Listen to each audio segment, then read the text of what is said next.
Good morning student, myself Pratibha Poswal, government college Begu. बच्चों, आज का जो टॉपिक है वो फर्स्ट ईयर के स्टूडेंट के लिए पेपर सेकंड का यूनिट थर्ड का टॉपिक है। बच्चों, ये आपका face velocity and group velocity, और आज हम डिस्पर्शन भी पढ़ेंगे। तो हम सबसे पहले देखते हैं face velocity and group velocity क्या है। तो हम जानते हैं बच्चों, समतल परिगामी तरंग का समीकरण क्या होता है, y बराबर a sine omega t minus k dot are. ये जो कि आपकी है समीकरण नंबर 1, जहाँ पर ये जो कोणीय आवृत्ति यानी ये जो ओमेगा है ये आपकी कोणीय आवृत्ति यानी एंगुलर फ्रिक्वेंसी होती है, जिसका मान होता है 2πn, तथा जो यहाँ पर जो k है वो होता है आपका तरंग सदिश, जिसे वेव वेक्टर कहते हैं, और इसका मान होता है 2π/λ। यदि तरंग x दिशा में गति कर रही है, कि हम मान लेते हैं प्लस डायरेक्शन में, पॉजिटिव डायरेक्शन में हमारी तरंग है, वेव है जो गति कर रही है, तो इसका जो समीकरण होगा वो हो जाएगा y = a sine omega t minus k x direction में, इसलिए अब r की जगह क्या आ जाएगा, x आ जाएगा। तो यदि तरंग गति में माध्यम के कण माध्य स्थिति के इधर उधर गति करते हैं, तो जो कण की जो गति होती है उसे क्या बोलते हैं, कण की गति बोलते हैं, यानी पार्टिकल वेलोसिटी कहते हैं। यानी कि पार्टिकल इधर मध्य स्थिति के इधर उधर गति करते रहते हैं, तो वो किसकी गति होती है, कण की, पार्टिकल की गति होती है। यानी कि पार्टिकल की गति v = होती है dy/dt होती है।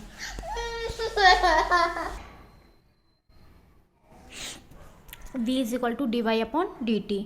अब यदि एक डोरी के सिरे पर यदि कोई श्रृंग यानी कि क्रस्ट या गर्त है उत्पन्न किया जाए, तो वह दूसरे सिरे तक पहुंच जाता है, और यह विक्षोभ माध्यम में जिस वेग से चलता है उसे क्या बोलते हैं, कला वेग यानी कि फेस वेलोसिटी कहते हैं। यानी कि जो तरंग होती है, वेव होती है, वो डोरी के एक सिरे से दूसरे सिरे तक जाती है। तो कहीं पर तो श्रृंग बनाता है इस प्रकार से, और ये कहीं पर गर्त बनाते हैं। ठीक है, तो इसे क्या बोलते हैं, फेस वेलोसिटी कहते हैं, या तरंग वेव यानी कि वेव वेलोसिटी कहते हैं। अर्थात कला वेग यानी कि तरंग वेव वेलोसिटी जो होती है वो होती है vp = ω/k। इसको हम देते हैं समीकरण नंबर 3 से। तो तरंगाग्र यानी कि वेव फ्रंट के लिए अगर हम देखें तो ω t माइनस के एक्स = क्या होता है, कांस्टेंट होता है। तो हम इसके लिए अवकलन करेंगे तो ये हो जाएगा ω/dt माइनस k dx = 0। तो अगर हम इसको dx/dt का मान निकालें यहाँ से, तो हमारे पास dx/dt का मान आएगा ω/k, जो ω/k क्या कहलाता है, कला वेग यानी कि फेस वेलोसिटी कहलाता है। ये है हमारी समीकरण नंबर 5। तो इसलिए हम कह सकते हैं कि एक अकेली तरंग की कला या तरंगाग्र जिस वेग से गति करती है उसे कला वेग या तरंग वेग कहते हैं। यानी कि एक अकेली तरंग जिस भी वेग से गति करती है उसे क्या बोलते हैं, कला वेग कहते हैं, इसे तरंग वेग भी कहते हैं। तो एक समूह में आवर्त तरंगों द्वारा बने तरंग पैकेट के वेग को क्या बोलते हैं, समूह वेग कहते हैं। तो कोई भी समूह, जैसे इस प्रकार की अकेली वेव मिलकर एक समूह बनाती हैं, वेव्स मिलकर क्या बनाती है, एक समूह बनाती हैं। तो इन सभी जो वेव्स हैं ये बनकर क्या बनाती है, एक पैकेट बनाती है, और इस पैकेट के जो वेग है उसी को क्या बोलते हैं, ग्रुप वेलोसिटी या समूह वेग कहते हैं। इसको vg से व्यक्त करते हैं, और इसका मान होता है dω/dt, यह समीकरण नंबर 6। अब हम मान लेते हैं, मान लिया प्रगामी तरंगों का एक समूह है जिसमें क्या है, बहुत सारी तरंगे हैं, अनेक तरंगे, इसमें एक प्रगामी तरंगों का समूह है जिसमें अनेक प्रकार की क्या है, तरंगे हैं, जिनकी आवृत्ति अलग अलग है। यानी कि इनकी आवृत्ति कहाँ, ओमेगा और ओमेगा प्लस डेल ओमेगा के बीच में है, और इनके तरंग सदिश के और के प्लस डेल के बीच में है। ठीक है, तो मान लेते हैं कि तरंगों का जो है तरंगों का परस्पर क्या होता है, अध्यारोपण होता है। यानी कि ये बहुत सारी जो तरंगे होती हैं आपस में क्या होती है, अध्यारोपित होती हैं। तो कुछ बिंदुओं पर तो सभी तरंगे एक ही कला में मिलेंगी, जिससे वहाँ पर क्या हो जाता है, आयाम अधिकतम हो जाता है, जिसको हम क्या बोलते हैं, समपोषी व्यतिकरण भी कहते हैं, जैसे अपने व्यतिकरण में पढ़ा था। तो जहाँ पर सभी तरंगे एक ही कला में मिलेंगी वहाँ पर आयाम क्या हो जाता है, अधिकतम हो जाता है। इन्हें क्या बोलते हैं, प्रबलीकरण बिंदु कहते हैं। तथा कुछ बिंदुओं पर सभी तरंगे क्या होती है, विपरीत कला में मिलती हैं, और एक दूसरे के प्रभाव को क्या कर देती है, नष्ट कर देती हैं। तो किसी भी क्षण प्रबलीकरण बिंदु के चारों ओर एक परिमित क्षेत्र में एक तरंग पैकेट यानी एक वेव पैकेट क्या हो जाता है, बन जाएगा। अब मान लिया 2 तरंगे हैं जिनके आयाम क्या है, a हैं, और ये दोनों तरंगों के आयाम क्या है, आपस में बराबर हैं, और इनकी आवृत्तियों में अंतर यानी कि डेल ओमेगा तथा संचरण नियतांकों में अंतर क्या है, डेल्टा k है। इनकी आवृत्तियों में अंतर क्या है, डेल ओमेगा है, और संचरण नियतांकों में अंतर क्या है, डेल्टा k है। तो अब हम किसी क्षण t पर विस्थापन समीकरण अगर हम देखें तो क्या होगा, y1 = a sine omega t minus k x, और y2 = a sine omega plus del omega t minus k plus del k x. तो अध्यारोपण के सिद्धांत से दोनों तरंगे एक दूसरे पर अध्यारोपित होंगी, यानी कि y बराबर क्या आ जाएगा, y1 + y2।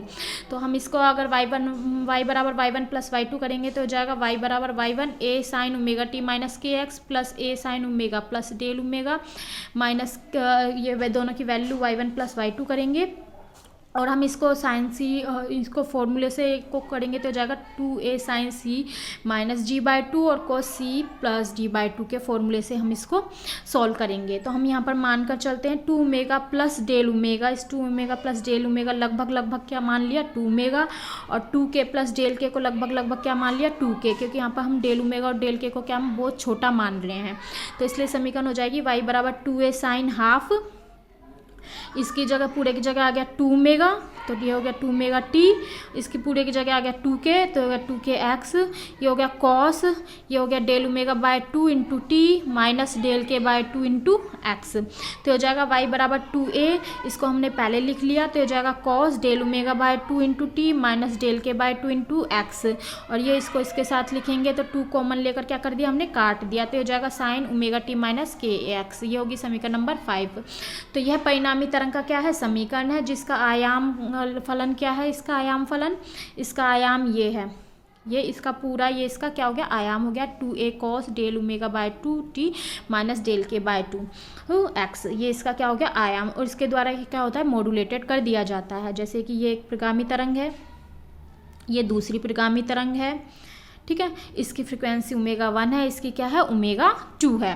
अब ये दोनों क्या होती है आपस में अध्यारोपित होकर इस प्रकार से समूह वेलोसिटी बनाती है, यानी कि पैकेट बनाती हैं, ये इनका क्या है पैकेट है यहाँ पर, या फिर हम बोल सकते हैं आयाम यहाँ पर क्या होती है मॉड्यूलित होती है। तो समीकरण 5 में एक परिगामी तरंग है को प्रदर्शित करता है जिसका अधिकतम आयाम क्या है 2a है, और इसकी आवृत्ति क्या है ओमेगा, और तरंग सदिश उसका क्या है k है, जिस पर डेल ओमेगा बाय 2 आवृत्ति तथा डेल के बाय 2 तरंग सदिश क्या हो रहे हैं अध्यारोपित हो रही हैं, इस तरंग सदिश की तरंग इस पर क्या होती है अध्यारोपित हो रही है। तो एक तरंग पर अन्य तरंग के अध्यारोपण के मॉडुलन को यानी कि मॉड्यूलेशन को अध्यारोपण को क्या कहते हैं मॉड्यूलेशन कहते हैं, यानी कि एक तरंग जब दूसरे तरंग पर अध्यारोपित होती है इस प्रकार इसी को क्या बोलते हैं मॉड्यूलेशन कहते हैं, जिनका वेग यानी कि वीजी इक्वल टू क्या होता है डेल ओमेगा अपॉन डेल के होता है। इसको हम समीकरण नंबर 6 से व्यक्त करते हैं।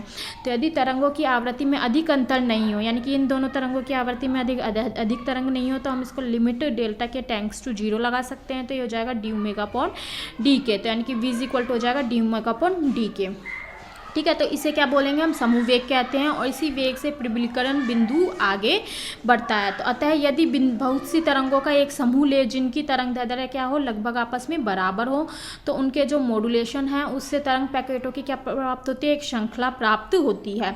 तो तरंग पैकेट या तरंग समूह जो है वो किस में चलते हैं समूह वेग यानी कि ग्रुप वेलोसिटी से आगे चलते हैं। तो इस प्रकार से ये ग्रुप वेलोसिटी से आगे चलते हैं। तो यह वेग समूह की अलग अलग तरंगों के वेगों से क्या होता है या तो कम होता है या अधिक भी हो सकता है। इनकी अलग अलग जो तरंग है उनके वेग से ये समूह वेग अधिक भी हो सकता है या कम भी हो सकता है।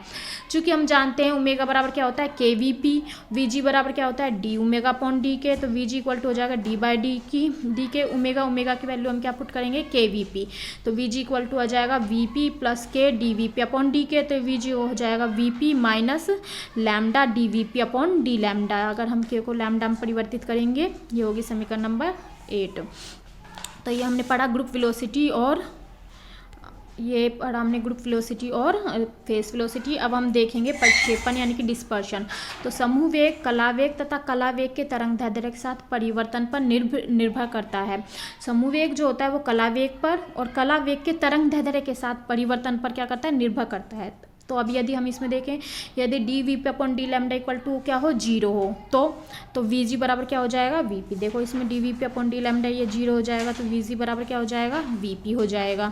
तो यह क्या है नॉन डिस्पर्शन का केस है, यानी कि इसमें डिस्पर्शन नहीं हो रहा है। जब वी जी बराबर वी पी होता है तो वो नॉन डिस्पर्शन का केस होता है। तो अतः नॉन डिस्पर्सिव मीडियम में विभिन्न तरंगे समान कला और समूह वेग से क्या होती है गमन करती हैं। तो उदाहरणतः किसी भी माध्यम में चलने वाली ध्वनि तरंगे निर्वात में चलने वाली प्रकाश तरंगे नॉन डिस्पर्शन मीडियम का एग्जाम्पल्स हैं। अब यदि d v p upon d lambda क्या हो पॉजिटिव हो, यानी कि इसका मान पॉजिटिव होगा तो वी जी का मान वी पी से क्या होता है कम होता है। तो इसलिए ये जो होती है ये क्या कहलाती है, नॉर्मल डिस्पर्शन कहलाता है। जैसे कि विद्युत चुम्बकीय तरंगों का अपवर्तक माध्यम में संचरण, ये नॉर्मल डिस्पर्शन का केस होता है। डिस्पर्सिव मीडियम के लिए omega upon k is not equal to constant होता है, इसलिए वीपी और वीजी के मान क्या होते हैं, अलग अलग होते हैं। तो मान लेते हैं, मानना एक्स किरणों के लिए हम कार्बन का अपवर्तनांक n है, तो n इक्वल टू क्या होता है 1 minus a upon omega square. इसलिए तरंग सदिश के इक्वल टू क्या हो जाएगा, omega upon C minus a upon omega C, क्योंकि के इक्वल टू क्या होता है, omega upon lambda. Omega upon lambda, हम इसको बोल सकते हैं ओमेगा अपॉन सी अपॉन एन बोल सकते हैं। तो ये विद्युत, जैसे इसका एग्जांपल है विद्युत चुम्बकीय तरंगों का अपवर्तक माध्यम में संचरण, ये किसका है, नॉर्मल डिस्पर्शन मीडियम का है। तो अब अगर डिस्पर्सिव मीडियम है तो डिस्पर्सिव मीडियम के लिए omega upon k is not equal to constant होता है, यानी कि डिस्पर्सिव मीडियम में वीजी और वीपी यानी कि फेस वेलोसिटी और ग्रुप वेलोसिटी, इन दोनों के मान क्या होते हैं, अलग अलग होते हैं। अब इसके लिए हम डिस्पर्सिव मीडियम के लिए हम मान के चलेंगे, माना एक्स किरणों के लिए जो कार्बन का अपवर्तनांक है वो क्या है, एन है, यानी कि n is equal to 1 minus a upon omega square. तो तरंग सदिश के बराबर क्या होता है, ओमेगा अपॉन लैम्डा, या हम इसको बोल सकते हैं ओमेगा अपॉन सी अपॉन एन। तो यहाँ से हम वैल्यू पुट करेंगे एन की, तो हमारे पास के जो प्राप्त होगा वो प्राप्त होगा ओमेगा अपॉन सी माइनस 1 अपॉन ओमेगा सी। तो अगर हमें डी के अपॉन डी ओमेगा निकाल लें, यानी कि इसका अवकलन करें, तो हमें प्राप्त होगा 1 अपॉन सी प्लस इसका करेंगे तो माइनस का 1 अपॉन ओमेगा स्क्वायर, इसका अवकलन आएगा तो माइनस माइनस प्लस हो जाएगा, यानी कि प्लस ए अपॉन ओमेगा स्क्वायर सी। 1 अपॉन सी कॉमन लेंगे तो अंदर बचेगा 1 प्लस ए अपॉन ओमेगा स्क्वायर।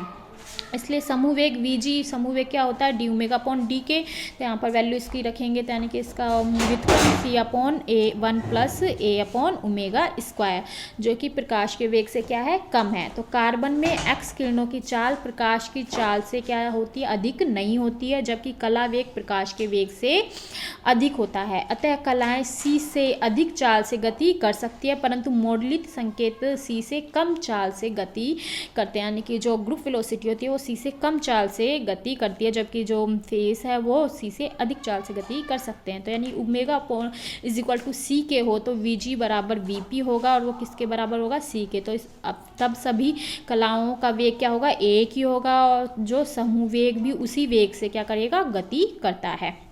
अब यदि d v p upon d lambda क्या हो, नेगेटिव हो तो उस कंडीशन में वी जी यानी ग्रुप वेलोसिटी अधिक होती है फेस वेलोसिटी से, और इस कंडीशन को क्या बोलते हैं, अनोमोलस डिस्पर्शन कहते हैं। तो इस प्रकार से ओमेगा और जब के में हम ग्राफ खींचते हैं तो हम देखते हैं कि यदि वी जी बराबर वी पी होता है तो कोई भी विक्षेपण नहीं होता, यदि वी जी का मान वी पी से कम होता है तो वो सामान्य विक्षेपण कहलाता है, और यदि वी जी का मान वी पी से अधिक होता है तो वह असामान्य यानी अनोमोलस डिस्पर्शन कहलाता है। अब यदि निर्वात में किसी तरंग की चाल और माध्यम में क्या हो, वी डैश, यानी कि निर्वात में कोई तरंग गति करता है तो वो वी चाल से, और माध्यम में वी डैश चाल से गति करता है, तो अपवर्तनांक एन इक्वल टू क्या हो जाएगा, वी अपॉन वी डैश। यहाँ वी डैश को हम फेस वेलोसिटी भी ले सकते हैं, वी पी, और चूँकि हम जानते हैं वी पी इक्वल टू क्या होता है, वी अपॉन एन, तो वी डी वी पी यहाँ से ही निकल जाएगा, v p upon is equal to v upon n, तो d v p upon d lambda equal to क्या आ जाएगा, माइनस का v upon n square d n upon d lambda बराबर माइनस वी पी, किस वी पी की जगह हम वी अपॉन एन की जगह क्या रखेंगे, v p 1 upon n d n upon d lambda. तो समीकरण नंबर 8 से हम वैल्यू पुट कर देंगे d v p upon d lambda की, तो हमें प्राप्त होगा वी जी बराबर v p minus lambda minus v p 1 upon n d n upon d lambda. तो वी जी इक्वल टू हो जाएगा v p minus minus plus 1 plus lambda upon n d n upon d lambda. यहाँ पर lambda क्या है, निर्वात में तरंग दैर्ध्य है। तो माध्यम जिसमें विक्षेपण का गुण होता है उसे क्या बोलते हैं, परिक्षेपी माध्यम कहते हैं, और प्रत्येक माध्यम के लिए कट ऑफ का प्रभाव होता है जो कि तरंगों को एक निश्चित क्रांतिक आवृत्ति से ऊपर गुजरने नहीं देता। तो उम्मीद करती हूँ बच्चों आप लोगों को समझ में आया होगा, फिर भी कोई प्रॉब्लम होता है व्हाट्सएप के थ्रू पूछ सकते हैं। Thank you.